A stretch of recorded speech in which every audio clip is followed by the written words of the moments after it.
السلام علیکم ورحمۃ اللہ وبرکاتہ۔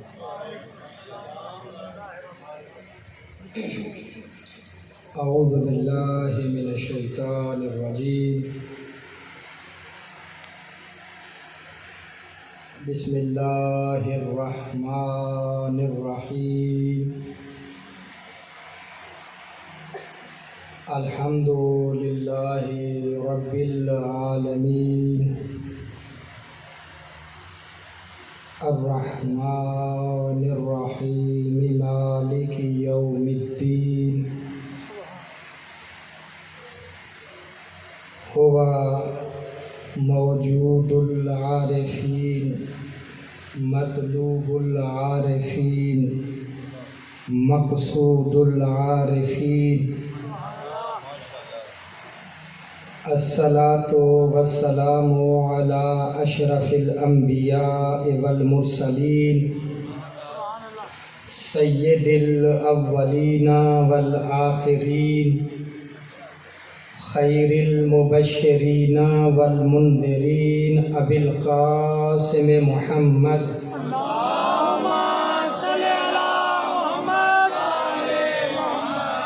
وآلہ الطیبین الطاہرین المعصومین، ولعنۃ اللہ علی اعدائہم اجمعین، اما بعد، فقد قال اللہ تبارک و تعالی فی کتابہ الاعلی، بسم اللہ الرحمن الرحیم، یا ایہا الرسول بلغ ما انزل الیک من ربک وإن لم تفعل فما بلغت رسالتہ واللہ یعصمک من الناس ان اللہ لا یہدی القوم الکافرین۔ صلوات پڑھ لیجیے۔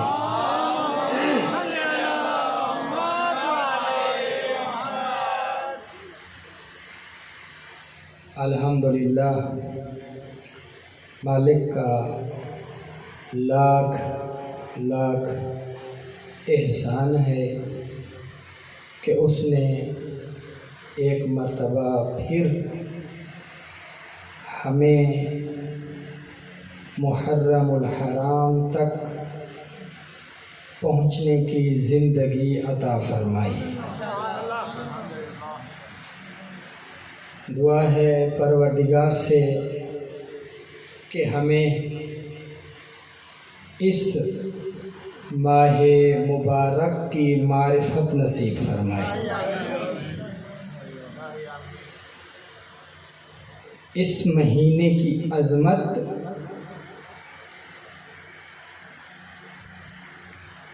اس کا اندازہ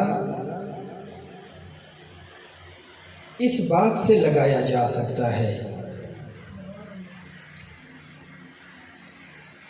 کہ کربلا سے پہلے 1,24,000 انبیاء تشریف لائے۔ متوجہ ہیں یا نہیں ہیں؟ 10 دن ہیں یہ، انشاءاللہ آپ توجہ سے یہ سماعت فرمائیں گے تو 10 دن کے بعد آپ اپنے آپ کو کچھ اور محسوس کریں گے انشاءاللہ۔ خطبے میں ہی آپ احباب نے اپنے ذوق کا اظہار فرما دیا ہے، ماشاءاللہ بہت ہی توجہ سے آپ سماعت فرما رہے ہیں۔ دعا ہے مالک سے کہ ہمیں آپ بزرگان کی، مومنین کی خلوص کے ساتھ خدمت کرنے کی توفیق عطا فرمائے۔ جو یہاں آ گیا وہ حسین کا ہے، یہاں جو آ گیا وہ حسین کا ہے، لہذا ہم تمام حسینی ہیں۔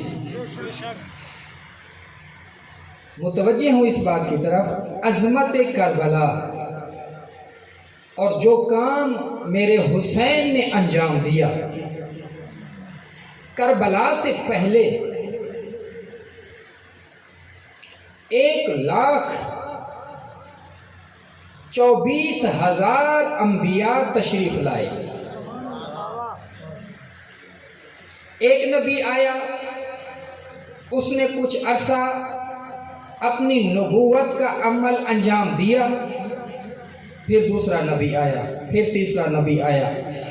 ایسے ہی صاحبان شریعت نبی تشریف لائے. صاحب شریعت نبی حضرت نوح علیہ السلام، حضرت ابراہیم علیہ السلام، حضرت موسیٰ علیہ السلام، حضرت عیسیٰ علیہ السلام اور حضور اکرم صلی اللہ علیہ وآلہ وسلم. صاحب شریعت نبی وہ ہوتا ہے کہ وہ جب آتا ہے تو وہ یہ فرماتا ہے کہ اب جو دین میں دے رہا ہوں اس پر عمل کرنا ہے، اس پر عمل کرنا ہے. وہ نئی شریعت لے کر آتے ہیں. انبیاء اس لیے نئی شریعت لے کر آتے ہیں اور اس وجہ سے نئی شریعت کی ضرورت پڑتی ہے کہ لوگ انبیاء کی تعلیمات کو تبدیل کر دیتے ہیں، جس کی وجہ سے نئی شریعت کی ضرورت پڑتی ہے. پروردگار دوبارہ سے ایک اور نبی پر شریعت کو نازل کرتا ہے. تو کربلا سے پہلے 1,24,000 انبیاء تشریف لائے. حضور اکرم کو آپ کربلا میں ہی محسوس کریں، حضور اکرم کو آپ کربلا میں شمار فرمائیں. تو کربلا سے پہلے 1,24,000 انبیاء. کربلا کے بعد کوئی نبی نہیں آئے گا. کربلا سے پہلے 1,24,000 انبیاء، 1,24,000 انبیاء. کربلا کے بعد کوئی نبی نہیں آئے گا، بلکہ یہ حکم ہے کل یوم عاشوراء و کل ارض کربلا. قیامت تک جتنا عرصہ ہوگا ہر دن کربلا ہونا چاہیے. تو میرے حسین نے وہ عظیم کارنامہ سر انجام دیا کہ گزشتہ انبیاء کی شریعتیں تو منسوخ ہوئی ہیں، لیکن حسین کی کربلا قیامت تک منسوخ نہیں ہو سکتی.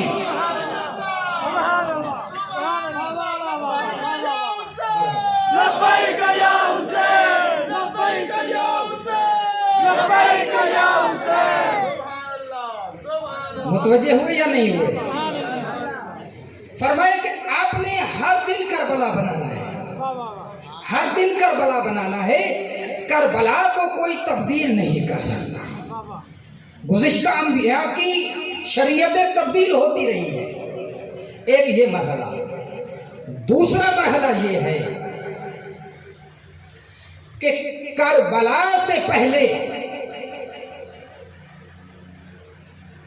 کثرت کے ساتھ نبی آئے، کثرت کے ساتھ رسول آئے. یعنی 1,24,000 رسول آئے ہیں، انبیاء آئے ہیں کربلا سے پہلے.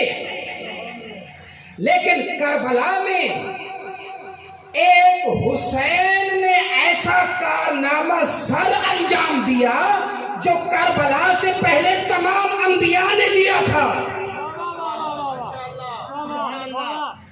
ایک حسین نے کربلا میں وہ کارنامہ سر انجام دیا کہ قیامت تک کے لیے فرمایا گیا کہ کربلا کو زندہ رکھو، کربلا کو زندہ رکھو. کب تک؟ قیامت تک. اور کربلا سے پہلے کا جو عرصہ بنتا ہے نا، جو انبیاء آئے ہیں حضرت آدم علیہ السلام سے کربلا تک جو عرصہ بنتا ہے، مدت بنتی ہے، وقت بنتا ہے، بعض روایات کے مطابق 7,000 سال کربلا تک بنتے ہیں، ہمارے دور تک بنتے ہیں. یعنی بابا آدم کو اس زمین پر آئے ہوئے کتنا عرصہ ہوا ہے؟ 7,000 سال. بعض روایات میں ہے 10,000 سال، بعض روایات میں ہے 16,000 سال. 16,000 سال، 10,000 سال، 7,000 سال جو ہمارے بزرگ ترین علماء ہیں ان کا یہ نظریہ ہے کہ بابا آدم کو اس زمین پر آئے ہوئے 7,000 سال ہوئے ہیں. تو کربلا تک 6,000 سال لگائے، آگے 1400 سال کا عرصہ بنتا ہے، ہم تک 6,000 سال، 7,000 سال لگائیں. کربلا سے پہلے 7,000 سال کے عرصے میں 1,24,000 انبیاء کی محنتیں ہیں. کربلا کے بعد کا جو عرصہ قیامت تک کا ہے یہ کروڑوں اور اربوں سال کا عرصہ ہے، اور یہ کروڑوں اور اربوں سال تک ایک حسین کی محنت جائے گی.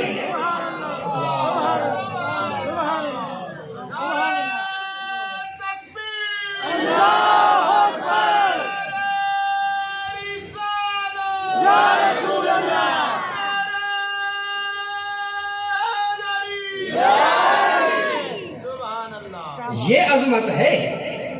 یعنی کربلا سے پہلے کا جو عرصہ ہے وہ 6,000 سال کا عرصہ بنتا ہے، 5,500 سال کا عرصہ بنتا ہے.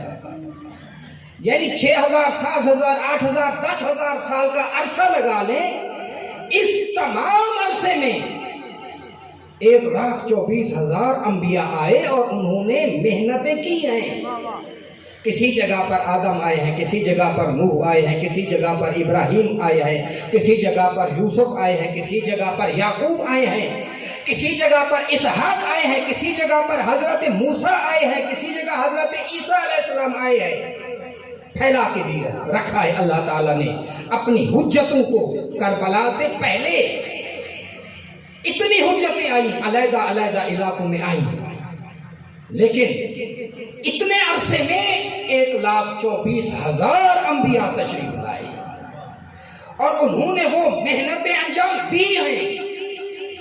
لیکن کربلا ایسا عظیم الشان میدان ہے کہ جب میرے حسین نے کربلا قائم کر دی تو کربلا سے لے کر قیامت تک کا عرصہ اربوں خربوں سال کا بنتا ہے. فرمایا ایک حسین کا عمل کافی ہے، ایک حسین کا عمل کافی ہے. لیکن اس کو انسان سمجھے. یہاں آپ بزرگان کی خدمت میں اپنی اوقات تک عزاداری کو سمجھانا چاہتا ہوں کہ عزاداری ہے کیا. میرے حسین نے جو عمل انجام دیا وہ عمل آخر ہے کیا آخر وہ عمل متوجہ ہیں یا نہیں ہے؟ ماشاءاللہ بہت بہترین سماعت فرما رہے ہیں. کربلا کی عظمت دیکھیں، کربلا کی عظمت متوجہ ہوگا. ہر نبی جس نبی کا جیسا مقام تھا اللہ تعالی نے اس پر ویسا پیغام نازل کیا. حضرت آدم علیہ السلام کا جو مقام تھا ان پر پیغام بھی ان کے معیار کا نازل کیا مالک نے. حضرت نوح کا جو معیار تھا ویسا پیغام مالک نے ان پر اتارا. حضرت ابراہیم کا جو مقام تھا انہی کے مقام کا پیغام اللہ تعالیٰ نے ان پر اتارا. اور اس کے بعد میرے مصطفیٰ کا جو مقام تھا ویسا پیغام اللہ تعالیٰ نے قرآن کی شکل میں میرے مصطفیٰ پر اتارا. جو کلام اللہ تعالیٰ نے کتابی شکل میں مصطفیٰ پر اتارا اس کلام کو عملی شکل دی جائے تو کربلا بن جاتی ہے. تو مصطفیٰ سے بڑا کلام کسی نبی پر نازل نہیں ہوا، اسی لیے حسین سے بڑا کام کسی نبی نے انجام نہیں دیا.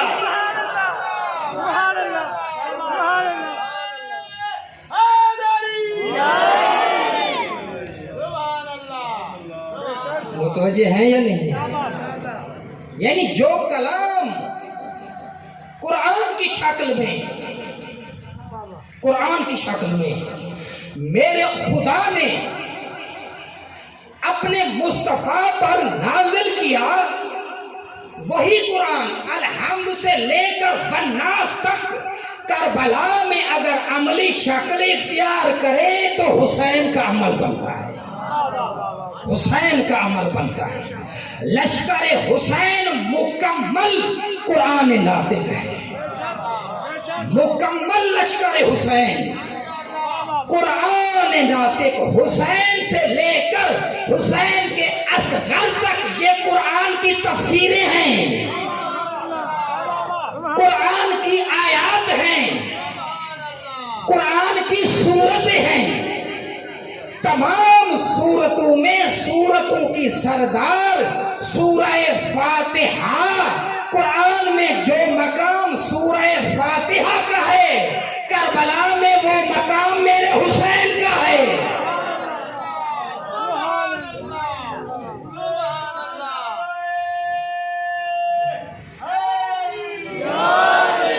سورہ بقرہ سے لے کر سورہ ناس تک ساری سورتیں تفسیر کرتی ہیں الحمد کی، اسی لیے حسین کے عباس سے لے کر حسین کے اصغر تک ساری سورتیں تفسیر کرتی ہیں حسین کی۔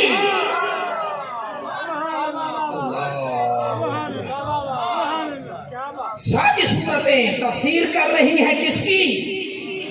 حسین کی۔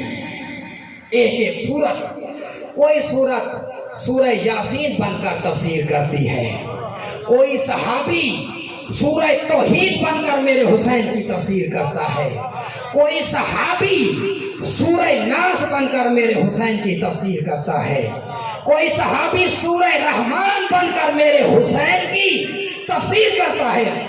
عظمت حسین اور عظمت اصحاب حسین، یہاں سے آپ اندازہ لگا لیں کہ جب 10 محرم کا دن تھا، ادھر سے حسین کا ایک صحابی نکلا یزیدیوں سے لڑنے کے لیے، ادھر سے ایک یزیدی نکلا میرے حسین کے صحابی سے لڑنے کے لیے۔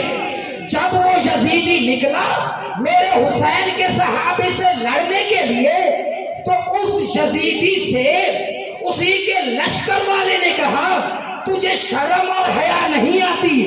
تو اس شخص سے لڑنے جا رہا ہے جو تجھے قرآن پڑھاتا تھا۔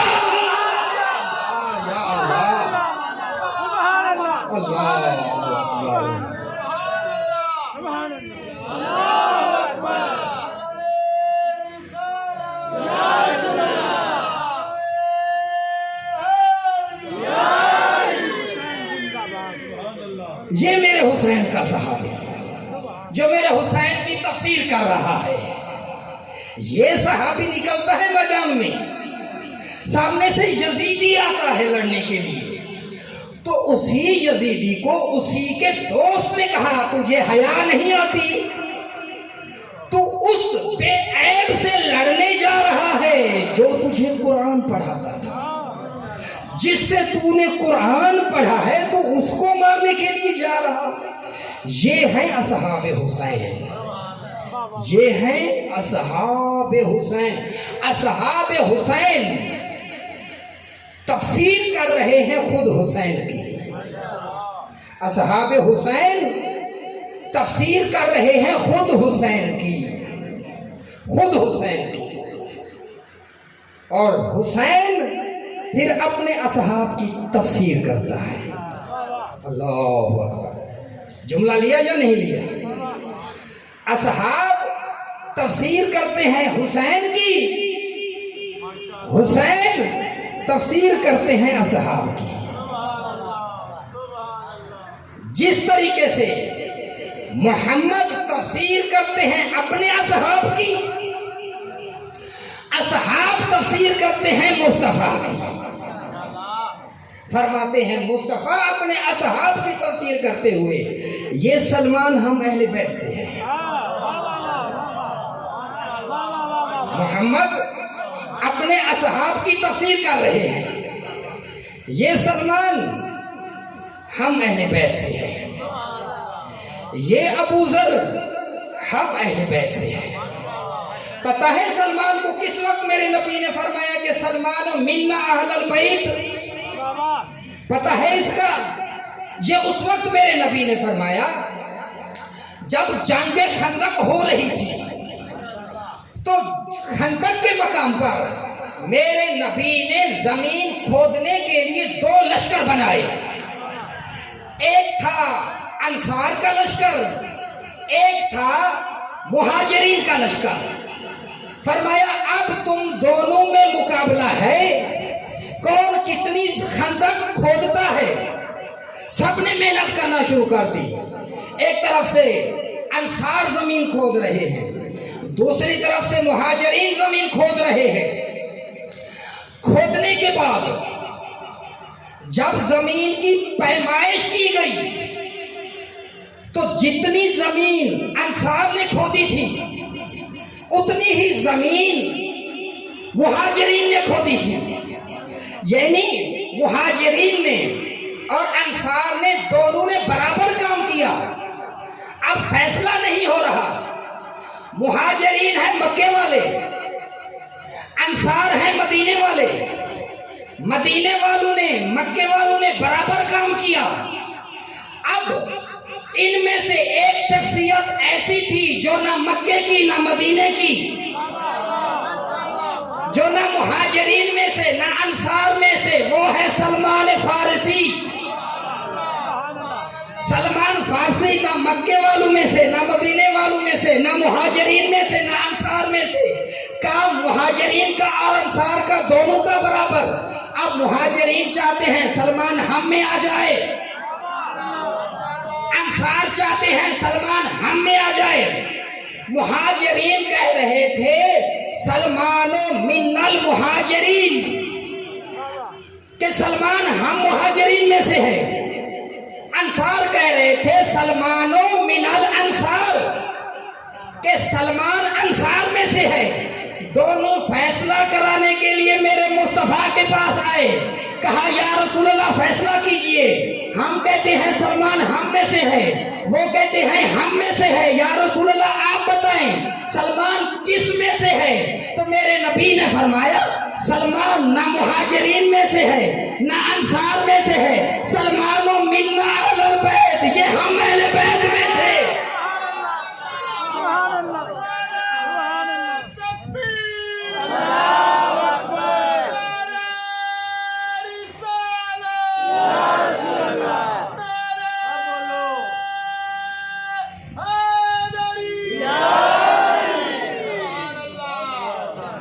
یہ میرے نبی تفسیر کر رہے ہیں اپنے اصحاب کی، اور پھر اصحاب تفسیر کرتے ہیں مصطفیٰ کی. اسی طریقے سے حسین تفسیر کرتے ہیں اپنے اصحاب کی، اور اصحاب حسین تفسیر کرتے ہیں اپنے حسین کی. عظمت اصحاب حسین دیکھیں. حضرت جون حبشی صحابی آتا ہے میرے حسین کے پاس جنگ کی اجازت لینے کے لیے. میرے حسین نے فرمایا آپ کو اجازت نہیں ہے. حضرت جون تڑپے، عرض کیا مولا آپ اس لیے مجھے اجازت نہیں دیتے کہ میں حبشی ہوں، میرا رنگ کالا ہے، میرے ہونٹ موٹے ہیں، میرے جسم سے جو پسینہ گرتا ہے اس سے بو آتی ہے، کیا اس لیے مجھے آپ نہیں جانے دے رہے؟ میرے حسین نے فرمایا جون آپ سے مجھے نانا کی خوشبو آتی ہے،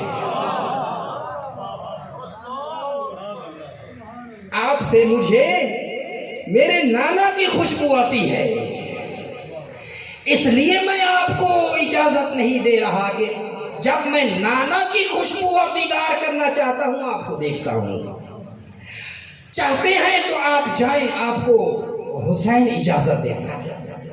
متوجہ ہیں یا نہیں؟ حضرت جون اجازت لے کر تشریف لائے. زخمی ہوئے جب آواز دی اپنے مولا کو, اپنے قرآن کو آواز دی. سورت نے قرآن کو آواز دی. کہا مولا میرا آخری سلام, میری مدد کو آئیے. میرے حسین بھاگتے ہوئے ویسے ہی تشریف لائے جیسے اپنے عباس کی طرف گئے تھے. جیسے اپنے عباس کی طرف گئے تھے ویسے ہی میرے حسین اپنے جون کی طرف تشریف لے گئے. جب مقتل میں پہنچے میرے حسین تو زخموں کی وجہ سے حضرت جون غش کھا کر بے ہوش پڑے ہوئے تھے. خاک کربلا پر میرے حسین وہیں پر بیٹھے اور جون کا سر اطہر ایسے اٹھا کر اپنی آغوش میں رکھا جیسے بھائی عباس کا سر اقدس اٹھا کے رکھا تھا. اب دیدار کر رہے ہیں اپنے جون کا. اٹھانا چاہیں تو بے ہوش ہیں حضرت جون. پانی کے چھینٹے مارنا چاہیں تو پانی نہیں ہے. اب کیا کیا میرے حسین نے حضرت جون کو ہوش میں لانے کے لیے؟ میرے حسین نے اپنا رخسار حضرت جون کے رخسار پر رکھ دیا. اللہ اکبر. مومنین, مقام دیکھیں اصحاب حسین کا, مقام دیکھیں, مقام سوچئے گا. آج کی رات یہ بات سوچئے گا کہ میرے حسین نے جن رخساروں پر مصطفیٰ بوسے دیتے تھے وہ رخسار میرے حسین نے حضرت جون کے رخساروں پر رکھ دیے اور وہ رخسار رکھے. اب پیغام لینا چاہیں گے آج کی رات کا پیغام عرض کر رہا ہوں. مومنین سوچئے گا, یہ مقام جون, یہ عظمت حضرت جون کی کہ میرے حسین اپنا رخسار حضرت جون کے رخسار پر رکھ رہے ہیں. کربلا اور عزاداری, اس کا پیغام یہ ہے کہ آپ اور ہم اپنے دور کے امام کے ایسے عزادار بنے کہ امام اپنا رخسار ہمارے رخسار پر رکھے. ہم ایسے بنے, ہم ایسے بنے. یہ غیبت میں ہماری یہ ذمہ داری ہوتی ہے کہ ہم اپنے آپ کو اس طریقے سے تیار کریں کہ جیسے حضرت جون کی حالت دیکھ کر میرے حسین تڑپ اٹھے تو ہم بھی ایسے بنے کہ ہماری حالت دیکھ کر امام زمانہ تڑپ اٹھے. پھر تو ہم نے عزاداری کا حق ادا کیا, پھر تو ہم نے مجلس پڑھنے کا بھی حق ادا کیا, سننے کا بھی حق ادا کیا. اس طرف سفر کرنا ہے مومنین. یہی عرض کیا کہ 10 دن گزرے تو ہمیں اپنے اندر تبدیلی محسوس ہونی چاہیے تاکہ پتہ چلے ہم بارگاہ حسین میں تھے, تاکہ پتہ چلے ہم بارگاہ حسین میں تھے. یہ امام بارگاہ یعنی امام کے سامنے ہم موجود ہیں. چھٹے امام کا دور ہے. ایک بہت بڑا عالم سوال لے کر آیا میرے سادے کی بارگاہ میں. صلوات پڑھ لیجیے امام کی ذات عطا پر. اللہم صلی علی محمد محمد عجل ذات. آیا میرے امام کی بارگاہ میں. پہلی ملاقات اس کی متوجہ ہے یا نہیں ہے؟ ماشاءاللہ. پہلی ملاقات اس کی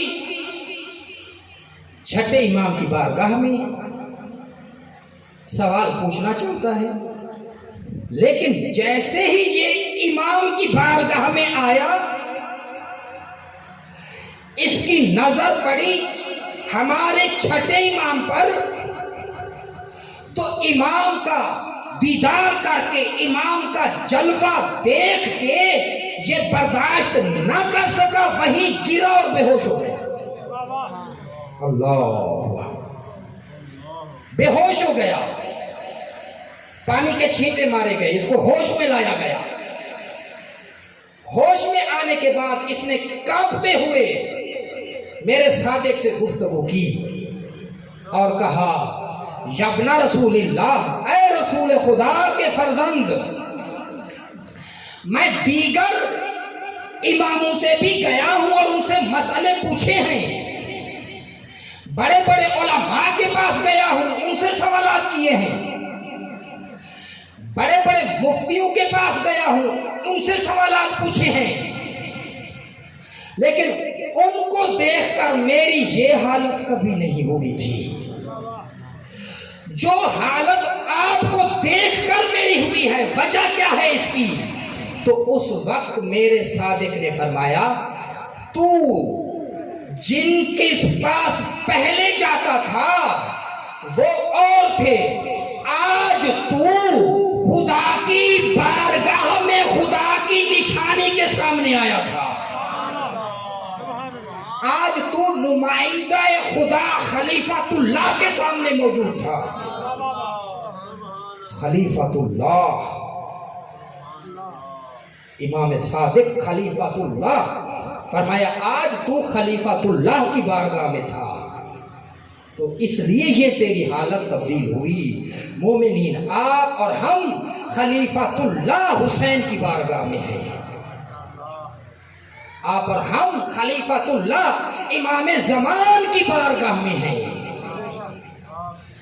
ہمارے اوپر بھی کوئی حالت طاری ہونی چاہیے، ہمارے اوپر بھی کوئی کیفیت طاری ہونی چاہیے، ہمارے اندر سے بھی عرفان جھلکنا چاہیے۔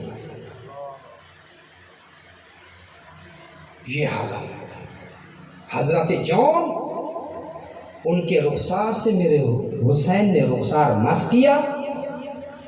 اب ہوش میں کیسے لانا ہے؟ پانی نہیں ہے، تو میرے حسین نے گریا شروع کیا۔ اللہ اکبر، گریا شروع کیا میرے حسین نے حضرت جون کی لاش اطہر پر۔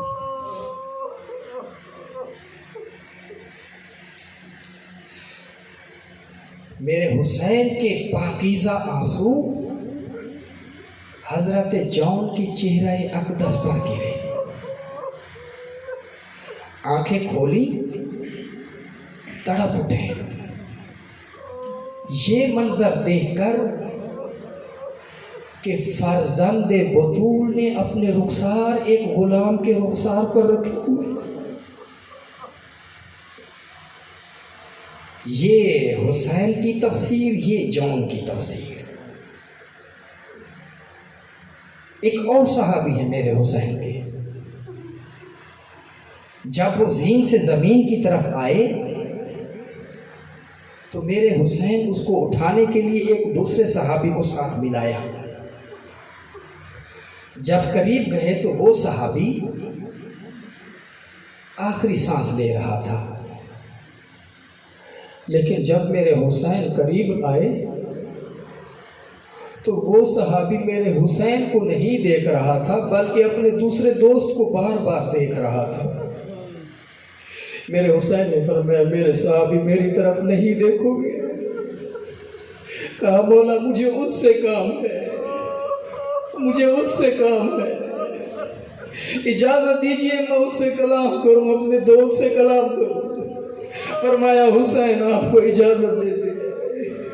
تو انہوں نے اپنے اس دوست سے کہا، اے میرے دوست، آپ دیکھ رہے ہیں میری زندگی کا آخری لمحہ، ابھی تھوڑی دیر میں میری روح پرواز کر جائے گی، میں وصیت کرنا چاہتا ہوں، لیکن یہ وصیت میں اپنے بارے میں نہیں کروں گا، اپنی اولاد کے بارے میں نہیں کروں گا۔ تو اس صحابی نے کہا کہ پھر تو کیا وصیت کرنا چاہتا ہے؟ کہا میری وصیت یہ ہے کہ تو مجھ سے وعدہ کر، جب تک تو زندہ رہے تو میرے حسین جیسے امام پر غم کے پہاڑ نہیں آنے چاہیے، میرے حسین کو دشمنوں کے وار سے تو نے بچانا ہے، میں یہی وصیت کرنا چاہتا ہوں۔ عزادارو، میرے حسین نے مدینہ چھوڑا، نانا کے دیش سے ودا کیا، نانا کی قبر سے ودا کیا، بھائی کی قبر سے ودا کیا، ماں کی قبر سے ودا کیا۔ روایات میں ہے کہ تینوں قبروں پر جانے کا انداز میرے حسین کا جدا جدا تھا۔ فرمایا کتب میں ہے کہ جب نانا کی طرف جا رہے تھے تو ایسے جما جما کے قدم رکھ رہے تھے حسین جیسے عظمتوں کا پہاڑ سفر کر رہا ہو، عظمتوں کے ساتھ چلتے ہوئے اپنے نانا سے گفتگو کرنے کے بعد اپنے بھائی کی طرف چل پڑے۔ اب بھائی حسن جیسا ہو، بڑے بھائی کی طرف ایسے روانہ ہوئے جیسے ایک بادشاہ دوسرے بادشاہ کی طرف جاتا ہے، عظمت کے ساتھ چلتے ہوئے اپنے بھائی کی قبر اطہر کی طرف روانہ ہوئے۔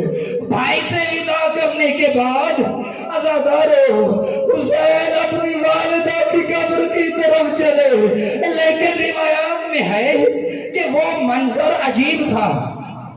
وہ حسین جو نانا کی طرف عظمتوں کے ساتھ چل رہے تھے، بھائی کی طرف بلندی کے ساتھ چل رہے تھے، ماں کی قبر کی طرف ایسے بھاگتے ہوئے جا رہے تھے جیسے چھوٹا بچہ اپنی ماں کی طرف بھاگتا ہوا جا رہا ہو۔ بھاگتے ہوئے جا کر میرے حسین نے اپنے آپ کو اپنی ماں کی قبر پر گرا دیا، فرمایا یہ امت مجھے تیرے پاس نہیں رہے۔ لعنت اللہ علی قوم الظالمین سیعلم الذین ظلموا ای منقلب ینقلبون۔ اللہم صلی علی محمد وعلی محمد وعجل